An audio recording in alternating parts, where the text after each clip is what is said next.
Hey guys, on the island again.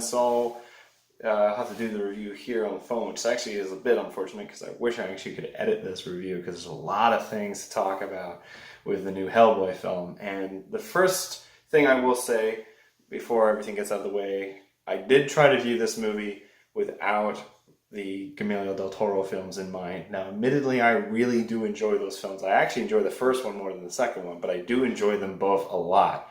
So while there are a few similarities here and there, they try to sideline those or rush through those elements as quickly as possible and differentiate themselves, which does help kind of make it a different Hellboy movie, but at the same time, it does add some hindrances.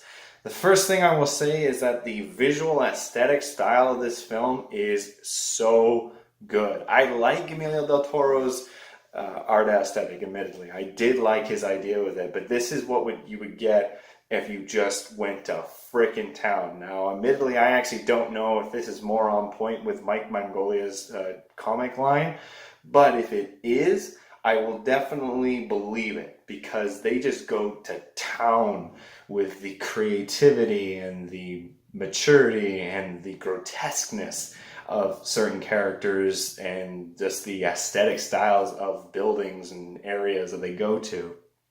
The Baba Yaga is in this, and it's actually probably her part in the film is probably my favorite part in the entire movie. And that's when just you know that they had a blast making this. The prosthetics are great. The visual ideas are great. Sometimes the CG is not very good. Admittedly, sometimes it's okay, but there's this one pig thing that's in the movie a lot, and there's a lot of times where you can tell that it's definitely a prosthetic, a guy walking around with a big prosthetic head, and then it's a terribly CGI rendered pig talking head thing. Speaking of kind of rendered things, you can tell that there is way too much movie in this movie. There definitely is a script here that should have been chopped. There's about 4 different storylines in this film, and while it is 2.5 hours long almost, I feel that there's like an hour of this movie that's missing. And that tells you that that's bad script management.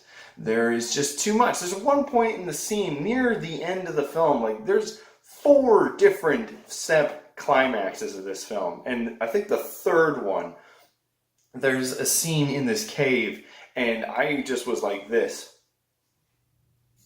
because of all the information that was being fed to me.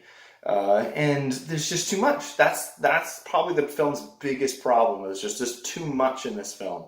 And then there's not enough in scenes that need it.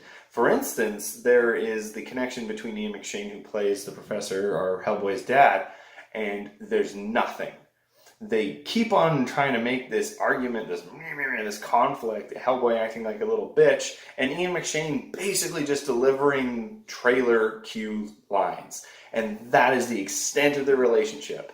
There is nothing beyond that. And that's probably one of the biggest problems, because I was comparing that. I was comparing John Hurt's relationship to Ron Perlman's Hellboy, and that was far, far better, because David Harbour's Hellboy is a little bitch, and he just whines and whines and whines. There are some funny lines, but Ron Perlman had some funny one-liners too. And in comparison, to be honest, I don't find this Hellboy any different, if not just a little bit more whiny. And I actually felt that Harbour does an okay job with what he's given, but he doesn't do much with it. He doesn't really create a different character. If anything, he's just an edgier version with the ability to say rated R words.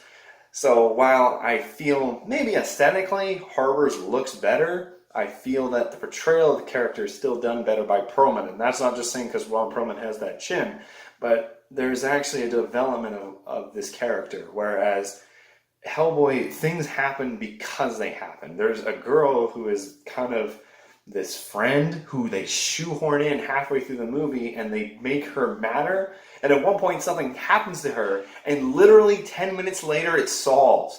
That is the extent of this movie. There is just like next scene, next scene, next scene, next scene. The best part of the film, once again, is the Baba Yaga, because that's actually a scene that gets to breathe. That's a scene that actually gets to establish itself, set something up, and then is completely forgotten by the seven other prophecies that appear in this movie. So I heard that there was a lot of problems with this film. Neil Marshall did not get along with Lawrence Gordon. Apparently David Harbour walked off set several times, and apparently even Neil Marshall's DOP was fired halfway through this film. And there's a lot of hearsay, whatnot, that Lawrence Gordon, one of the big producers of the film, fired him to send a message to Neil Marshall, which honestly, I'm not going to 100% say whether that's true or not, but having worked in this industry, I can almost imagine shit like that happening. And if that was the case, that's just fucking stupid on Lawrence Gordon's part, because they even try to terribly sequel bait this movie, which the last 5 minutes is literally, I would say, the first 5 minutes of whatever next movie they have an idea for. But that's even if it even gets greenlit, because this movie needs to make money, and these reviews are not helping. Admittedly, I did see the reviews. I did try to go in with an open mind, but I swear, probably within the first 30 minutes, I was like, this is a 2 out of 7. And that's going to be my rating for this movie. I'm going to give this a 2 out of 7 because I did enjoy visual aspects of it. I did enjoy some parts of it, but there's just too much.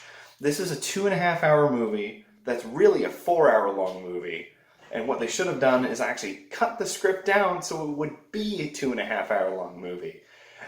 The original films, while they obviously have some problems that people have had with the comics, apparently Mike Mangoli himself did not actually like the Guillermo del Toro's versions of his character. I'll still say that those movies are far better. They have much better pacing, they have a much better character development, they have a much better sort of flow to them. Art style, this new one does win, and in fact, it's actually it makes me want to read the comics, which I'll admit the first one didn't, because I found out that the comics were not like that. Kind of like how Thor is. Thor in the Marvel movies is completely different from the comic book versions of his character.